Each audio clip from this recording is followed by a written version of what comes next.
وبركاته. الحمد لله رب العالمين والصلاة والسلام على نبينا محمد وعلى وصحبه أجمعين أما بعد. أعوذ بالله من الشيطان الرجيم. بسم الله الرحمن الرحيم.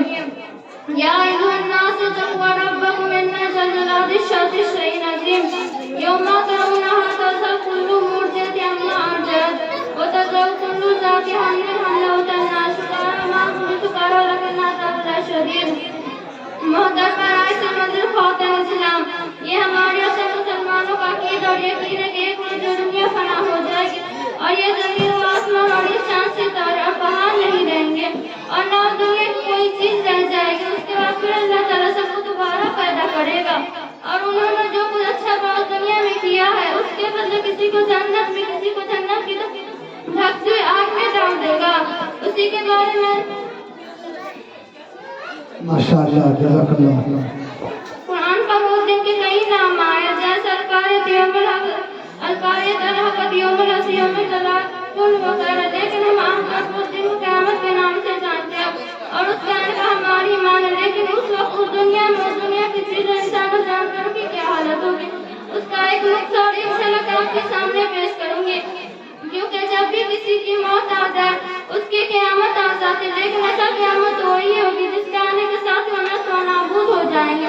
اور اسی کے بارے میں اللہ خطبہ منصورہ کے بعد آپ کو ایک آیت سنائی ہے جس میں اللہ رب العزت نے سب انسانوں کو اپنی تنبیہ اور ہوشیار کرتے ہوئے فرمایا، اے دنیا کے انسانوں اپنے رب سے ڈرو، اس لیے کہ قیامت کا زلزلہ بڑا سخت ہوگا.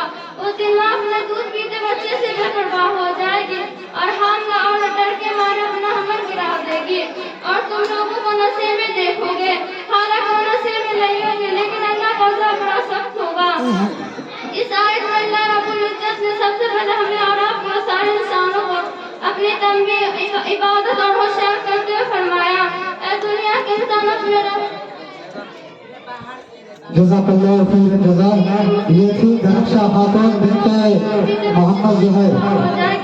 اور حاملہ عورت ڈر کے مارے اپنا عمل گرا دے گی اور تم لوگوں کو نشے میں دیکھو گے، حالانکہ وہ نشے میں نہیں ہوں گے لیکن اللہ کا عذاب بڑا سخت ہوگا. قرآن پاک اس دن کے کئی نام آئے جیسے اللہ کا. ٹھیک ہے ماشاءاللہ جزاک اللہ خیر جزا.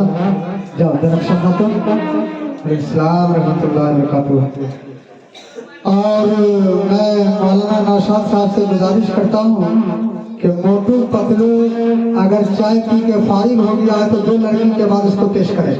فریدہ خاتون بنت محمد ریاض، فریدہ خاتون بنت محمد ریاض. موٹو پتلو اگر تیار ہو گیا ہے چائے پی کے تو اس کو گیٹ تک لانے کی کوشش کریں گے. فریدہ خاتون بنت محمد ریاض.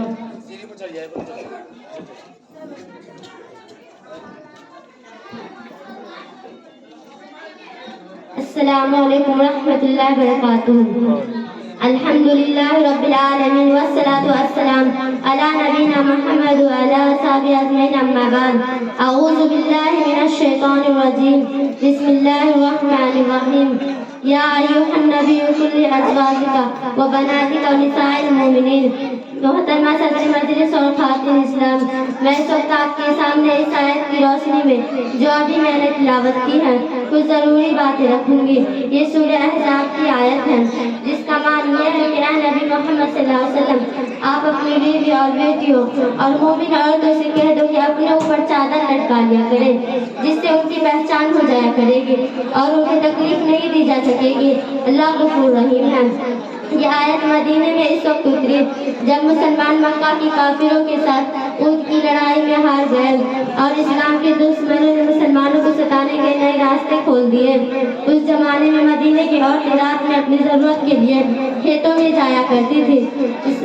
مدینے میں اسلام کے کچھ ایسے دشمن بھی تھے جو اوپر سے مسلمان تھے، انہیں بھی اس وقت موقع مل گیا جب رات میں مسلم عورتیں کھیتوں میں جاتے تو ان سے بول بازیاں کرتے اور ان کو اس پر ٹوکا گیا تو اس دور بہانہ کرنے لگے کہ ہم نے یہ نہیں سمجھا کہ یہ شریف عورتیں ہیں، ہم تو انہیں لونڈیاں سمجھ رہے تھے. اس لیے اللہ نے ان آیتوں میں نبی صلی اللہ علیہ وسلم سے ہدایت فرمائی کہ آپ اپنی بیوی اور بیٹیوں اور تمام مومن عورتوں کو پردے کا پابند بنائیں تاکہ کسی کو یہ عذر نہ ہو کہ ہم نے انہیں بازاری عورت سمجھا تھا بلکہ اب شراکت کے نکاح کے بغیر مسلمان عورت دن ہو یا رات باہر نہ جائے۔ اسی کا نام آیت پردہ ہے، اور اس پردے کا مقصد یہ ہے کہ مسلم عورت کی شرافت و عصمت کی حفاظت ہو، اور دوسرے انہیں ہوش اور امید کی بری نگاہ سے نہ دیکھے۔ لیکن برا ہو مغربی تہذیب کا، جو اسلام میں پردے کو عورتوں پر ظلم قرار دیتی ہے اور اسے عورت کی آزادی کے خلاف سمجھتی ہے، اور ساتھ ہی نئی تہذیب کے کچھ عالمہ جو یورپ کی تہذیب کو اسلام میں شامل کرنا چاہتا ہے، وہ بھی پردے کے خلاف باتیں بنا کر ایسی بے پردگی اور بے حیائی کو مسلمانوں میں شامل کرنا چاہتا ہے، وہ بھی پردے کے خلاف باتیں بنا کر ایسی بے پردگی اور بے حیائی کو مسلمانوں میں لانا چاہتا ہے، جس کا اثر نازاد اولاد کی کثرت پارکوں اور عام راستوں پر کھلی بے حیائی کی صورت میں دیکھا جاتا ہے، جس نے عورت کی عزت اور پاک دامنی سے بھروسہ اٹھا دیا ہے، اور ایک عورت ہونا تو اپنے شوہر پر بھروسہ رہ گیا ہے اور نہ شوہر کو اپنی بیوی پر۔ ہر ایک کے کچھ خفیہ دوست اور عاشق ہوتے ہیں جو ایک بے حسن اور زمانے کے زمانے تک اپنی آنکھوں میں بیٹھاتے ہیں، لیکن جب زمانے ڈھل جاتی ہے تو پھر کوئی پوچھتا نہیں۔ ابھی چند روز کی بات ہے، آپ نے سنا ہوگا کہ برطانیہ کے شہزادے کی بیوی ڈائنا نے خود یہ اقرار کیا کہ اس کے شوہر کے علاوہ اس کے دوسرے کوئی اور دوست بھی عاشق ہے۔ جب یہ راز فاش ہوا تو شہزادے نے انہیں طلاق دے دیا، پھر بھی اس نے خواہش کی کہ شہزادے اور اس کے عاشق سے اپنا تعلق رکھے۔ کچھ روز بعد اپنے ایک عاشق کے ساتھ کار حادثہ میں ہلاک ہوئی۔ یہ برطانیہ اور لندن کے شاہی خاندان کی بات ہے، جن کو شریفوں اور بڑوں میں شمار کیا جاتا ہے، تو آپ اسی سے اندازہ کر سکتے ہیں کہ وہاں کی ایوان کی کیا حالت ہوگی۔